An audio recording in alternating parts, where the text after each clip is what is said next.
મોરબીની એક સમસાન જવાબ નહોતી દેતી મને ફર્સ્ટ કોરોનામાં. લીલાપર રોડ પર ના પાડી દીધી, સમાકાંઠા ના પાડી દીધી, વિસીપરામાં 400 પબ્લિક મને મારવા આવ્યું હતું.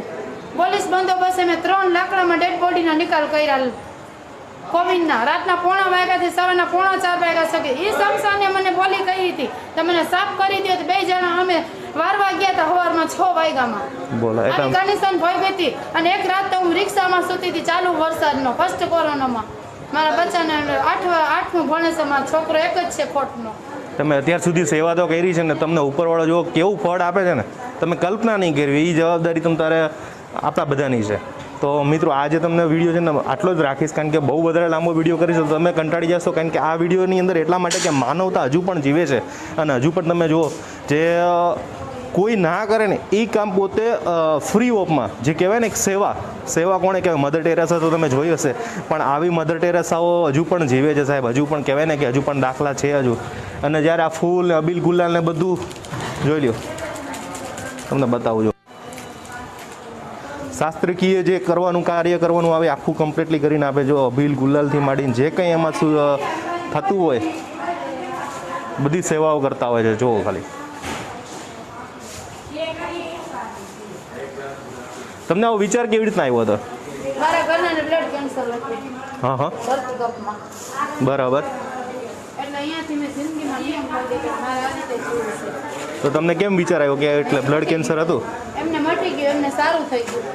તો તમે એમ થયું કે હવે મારે પણ આવી સેવા કરવી જોઈએ. મેં બહુ માણસો જોયા રાજકોટમાં અને અમદાવાદમાં, લાસુ રજળતી હતી બહુ હતી. એટલે મને આ દવાખાના હું ઝાઝો ટાઈમ રહીને મારા ઘરનાની બીમારીમાં, એટલે મને એવું થઈ ગયું કે હવે જીવનમાં હે ને કાંઈ ન કરાય સેવા સિવાય. સેવાથી મોટું કાંઈ છે નહીં. પણ અત્યારે તો બધા લોકો દૂર ભાગતા હોય છે આનાથી, તો એનું શું કેવું? એ ભાગવાવાળા ભલે ને ભાગે, મને કહો હું કોરોના માનતી જ નથી. એમ ને મગજમાં લે એને થાય છે, હું મગજમાં નથી લેતી. વાહ. એટલે ટૂંકમાં હિંમત રાખવાની છે તમારે, જીવનમાં ક્યારે હારવાનું નથી. ગંગાજળ પાઈ દો બાપાને.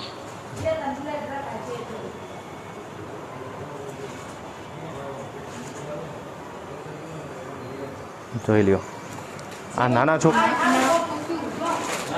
જો અત્યારે આપણે ખરેખર આ બેનને સલામ છે કે જે તમે આ સેવા કરી રહ્યા છો ને એ અદ્ભુત છે. મને આમાં અહીંયા આવતા આવતા ડર લાગતો હતો, પણ તમને જોઈને મને મારો ડર વયો ગયો.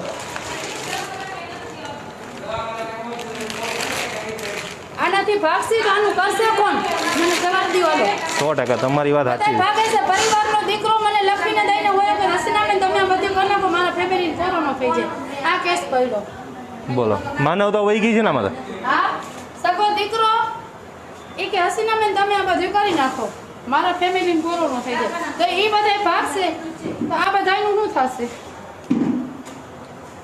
સાચી વાત છે. હજુ પણ સલામ છે તમને હસીનાબેન. બાકી જેટલું શબ્દ કહું ને એટલા ઓછા છે મારા માટે તો.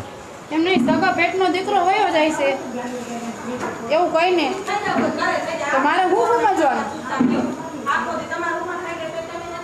હું તરત કરે છે, હું મારી જાતને કાંઈ નથી માનતી કે હું કાંઈક છું, જરાય નહીં. મારી કોઈ તહેવાર નથી.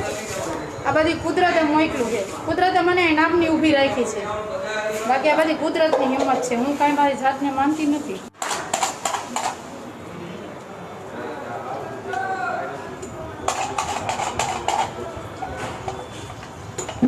એને શું હોત?